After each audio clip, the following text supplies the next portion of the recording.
कहते हैं एक बार एक जादूगर किसी नगर में आया।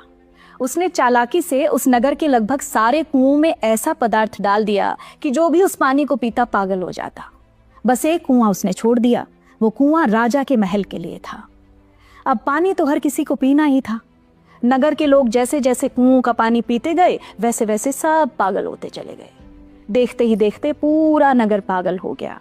सिर्फ राजा ही ऐसा था जिसने वो पानी नहीं पिया था, इसलिए वो ठीक था। लेकिन जब पूरे नगर के लोग पागल हो गए तो उन्होंने एक दिन सभा बुलाई। सबने मिलकर फैसला किया कि उनका राजा ही पागल हो गया है। लोग कहने लगे, राजा ऐसी बातें करता है जो हमारी समझ में ही नहीं आती। लगता है राजा का दिमाग खराब हो गया है, और अगर ऐसा ही रहा ना तो नगर पर मुसीबत आ जाएगी।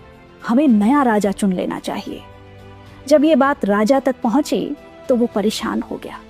उसने तुरंत अपने सबसे अनुभवी मंत्री को बुलाया और कहा कि जरा पता करो ये सब क्या हो रहा है।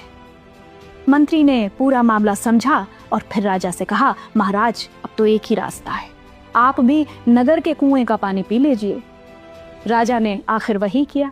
उसने भी नगर के कुएं का पानी पी लिया, और जैसे ही उसने वो पानी पिया वो भी बाकी लोगों की तरह पागल हो गया।